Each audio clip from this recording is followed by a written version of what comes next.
القرآن فاستمعوا له وأنصتوا لعلكم ترحمون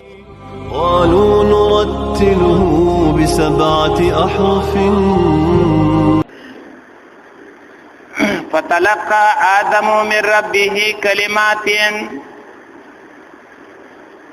وسراوا خستی تلقی وی راخستلوتا تلقی وی زکولوتا فتلقى آدم من ربه كلمات وذكر آدم علیہ السلام دخل رب نسو کلمه فتاب علیه تاب معنا دا رجوع تائب وانا رجوع کون کے دخل گنانا او تاب الله د دې معنا ده الله رجوع کړ په د باندې د رحمت الله رجوع کړ په د باندې د رحمت وګورئ د دې فعل نسبت الله ته شوی دی د دې فعل نسبت الله ته شوی دی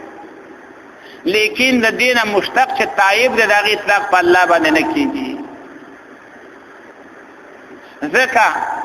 دا الله رب العزت اسماء او صفات دا توقیفی دي معنا دا هغه نمونه سره ورته ویل شي چې کوم د شرع نه نقل وي یا الله رب العزت په خپل ځان د پاره استعمال کړي وي یا رسول الله صلی الله علیه وسلم استعمال کړي وي کله یو لفظ معنا صحیح هم وي خو چې اطلاق شرعي ور باندې نه راغله داغه استعمال ناروا دی د دې وجنه مدارک وغیرہ دا ټول لیکي چې الله رب العزت ته سخی نشي ویلې سخی دا ورته نشي ویلې څنګه غینا چې جواد او د سخی معنا یو ده د فرق شته جواد څه معنا سخی او سخی معنا شی ورکون کې بلا عوض بلا غرض خو سخی ورته نشي ویلې هم دې آیات لاندې تفاسیر او مسله چېړلې ده چې الله تعالی نمونه ویل ممنوع دي چې کوم په شرع کې وارد نه وي قران او حديث کې نه وي د دې وجه لفظ د خدای قران او حديث کې نشته کدا څو د صفات په ځای استعمالي نه سهو کوي او کچته کوم عربي لفظ معنا یې ګرځي به پروا نشتا خو کدا الله په صفاتو کې غني نو ګردا خطرناک مسله ده دینا دی باندې عقیده ونه ساتي دا د الله په صفاتو کې نشتا ګوره تابه نسبت الله ته شوی ده پتابه لیکن تائب ورته نشي ویلې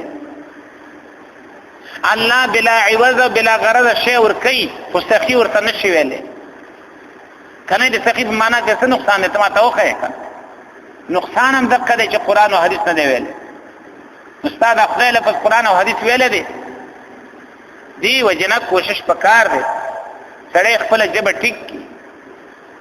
او زمون خدا مصیبت ته چې من ټول په دې خدای باندې راغلی مولام په خدای لګیا دی او خزم خدای وای نارینم خدای وای ماشومم خدای وای یوم د دې کوشش نه کوي چې دا لفظ بدل کی والله وای بیگا میں دیزه بندہ تاب باندې تفسیر کوته وای دا تاب منصوب الله ته دی خو تایب ورته نه ویل کیږي ځکه اطلاق شرعي نشته دی الله په نمونه کې دومره احتیاط پکار دی انه هو التواب الرحیم